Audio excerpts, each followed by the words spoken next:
every time we start on this topic, probably it would sound the same, because COVID is something that we would have to live with it, and vaccination is the only solution.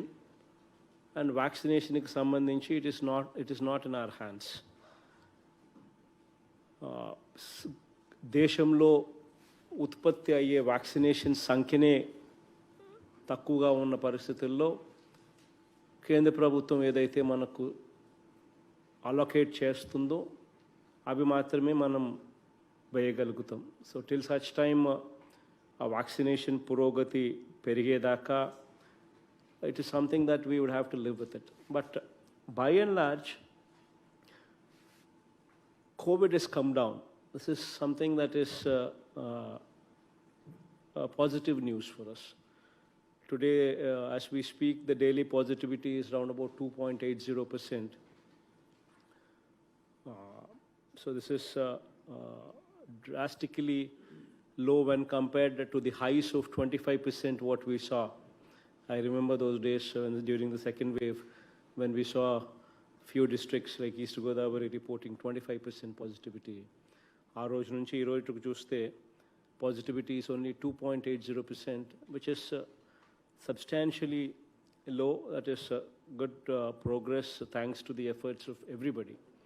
Andaru కలిసికట్టుగా కలెక్టర్ల దగ్గర నుంచి గ్రామ సచివాలయం వరకు కూడా volunteers and ASHA వర్కర్ల స్థాయి దాకా పిహెచ్సిలో పనిచేస్తూ ఉన్న డాక్టర్స్, ఏఎన్ఎంస్ అందరూ కూడా కష్టపడి పనిచేశారు. కాబట్టి ఏకంగా health department, revenue department, every department ఒకరు తక్కువ ఒకరు ఎక్కువ అని కూడా చెప్పకుండా ప్రతి ఒక్కరూ బాగా పనిచేశారు.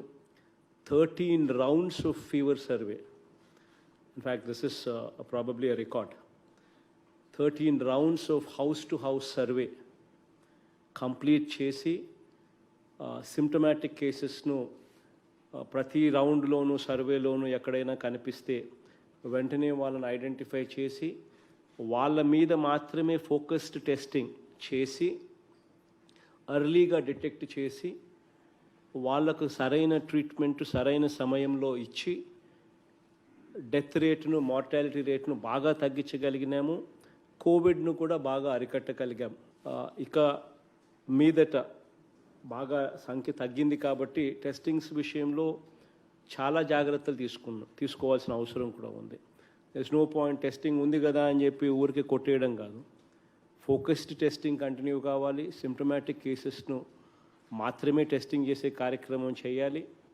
అట్ ది సేమ్ టైం ఎవరైనా నాకు టెస్టింగ్ చేయండి, నాకు అనుమానంగా ఉంది, నాకు కోవిడ్ ఉంది అని చెప్పి ఎవరైనా అడిగితే మళ్ళీ వాళ్ళకు కూడా you can go ahead with the testing on those people also. అవి కూడా టెస్టింగ్ నుండి RT-PCR టెస్ట్లు మాత్రమే చేయండి. Because there's more accuracy in RT-PCR. There's no point going in for any other testing other than RT-PCR.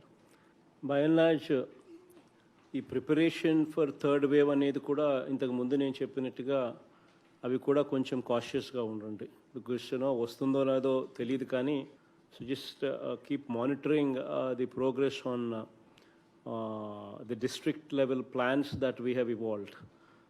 అవన్నీ కూడా ఖచ్చితంగా make arrangements so as to implement them by August end కల్లా మనం టార్గెట్ పెట్టుకుని just make sure that whatever we have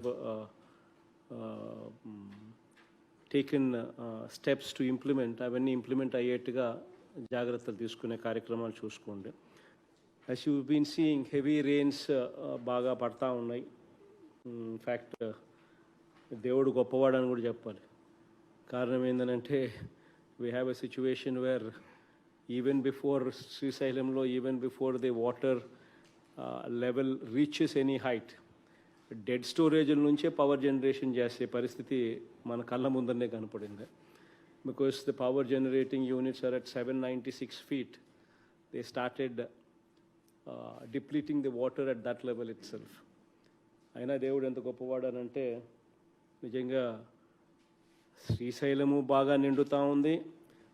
Rayalaseema and especially Nellore and Prakasam plus ఈ ఏరియాస్లో వర్షపు నీళ్ళ వల్లనే డ్యాములు కూడా బాగా నిండి పోయే పరిస్థితిలోకి కూడా దేవుడు తీసుకొచ్చినాడు. Now the collectors would have to focus on e cropping. So ఇది please make sure that e క్రాపింగ్కి సంబంధించి కలెక్టర్స్ అండ్ జాయింట్ కలెక్టర్స్ ఖచ్చితంగా మీరు ఇన్స్పెక్షన్స్ చేయాల్సిన అవసరం ఉంది. ఆర్బీకేల పరిధిలో కలెక్టర్స్ అండ్ జాయింట్ కలెక్టర్స్ కనీసం 10% ఈ క్రాప్ బుకింగ్ను మీరే దగ్గర ఉండి చూడాల్సిన అవసరం ఉంది. Please monitor. And the JDAs and DDAs will conduct 20% e-crop inspection mandatorily. ఇది కూడా జాగ్రత్తగా collectors would have to monitor. And agriculture officers and horticulture officers should conduct 30% e-crop inspections. ఇది కూడా mandatorily. ఖచ్చితంగా ఇది collectors would have to ensure that these inspections are done mandatorily.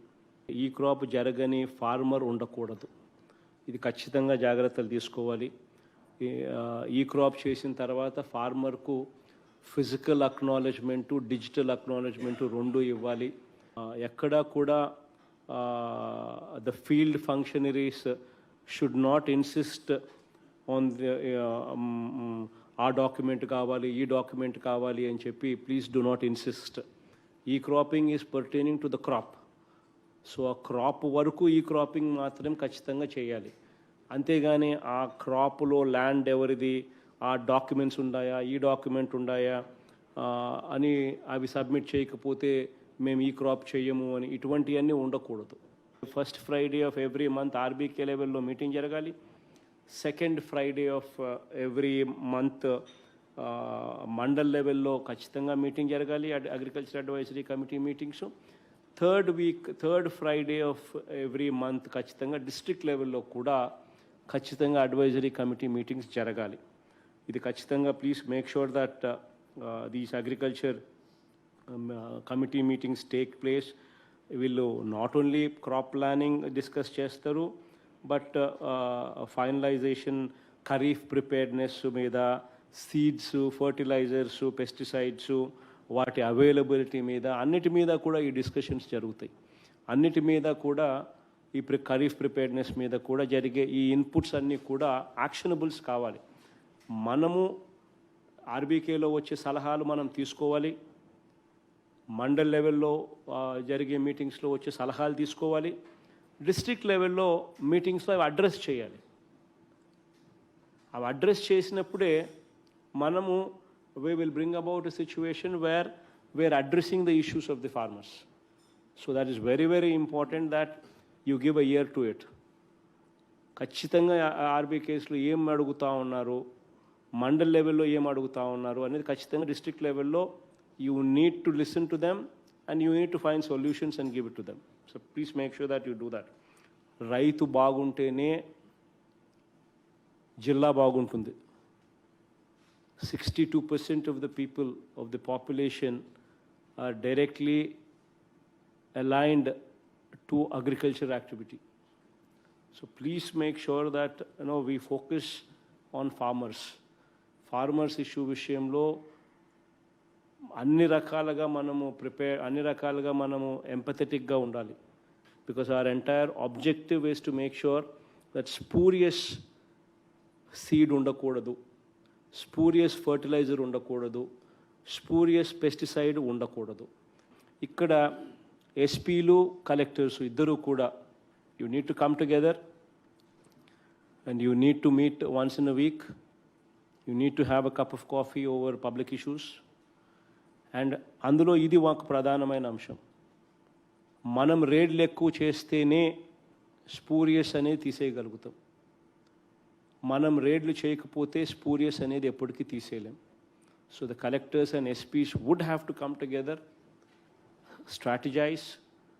రేడ్స్ అనేవి కన్సిస్టెంట్గా జరుగుతూ ఉండాలి. ఈ పెస్టిసైడ్ షాప్స్ కానీ, సీడ్ షాప్స్ కానీ, ఈ ఫర్టిలైజర్ షాప్స్ కానీ కన్సిస్టెంట్గా రేట్లు జరుగుతూ ఉంటేనే అక్కడ క్వాలిటీ అనేది ఉంటుంది. సో అవన్నీ కూడా ఖచ్చితంగా ప్లాన్ చేసుకునే కార్యక్రమం జాగ్రత్తగా చూసుకోండి. మన తాపత్రయం అంతా కూడా రైతుకు ఎంత ఫాస్ట్గా డబ్బులు ఇవ్వగలిగితే రైతు ఖరీఫ్ పంటకు అంత ఫాస్ట్గా ఉపయోగపడుతుంది అని తాపత్రయంతోనే అడుగులు ముందుకు వేస్తూ వచ్చినాం. 21 రోజు లోపల ఖచ్చితంగా పేమెంట్లు రైతులకు ప్రొక్యూర్మెంట్ చేసిన వెంటనే వితిన్ 21 డేస్ ఖచ్చితంగా రైతులకు డబ్బు అందించగలిగితేనే రైతుకు మంచి జరుగుతుందని చెప్పి చాలా గట్టిగా నమ్మే ఈ కార్యక్రమానికి శ్రీకారం చుట్టాం. ఇన్ఫ్యాక్ట్ మనం ప్రొక్యూర్ చేసినంత గతంలో ఎప్పుడూ కూడా జరగల. లాస్ట్ 2 years మన average procurement was almost 83 lakh metric tons versus the states average procurement of only 57 lakhs in the previous 5 years. 55 lakhs నుంచి యావరేజ్ ప్రొక్యూర్మెంట్ నుంచి 83 lakh metric tons we started procuring because maximum రైతులకు మంచి చేయాలనే ఉద్దేశంతో. అది కూడా within 21 డేస్లోనే ఖచ్చితంగా ఇవ్వాలి అని చెప్పి మ్యాండేటరీగా పెట్టుకొని దేవుని దయ వల్ల చాలా మటుకు వీ అచీవ్డ్ దట్ ఆల్సో.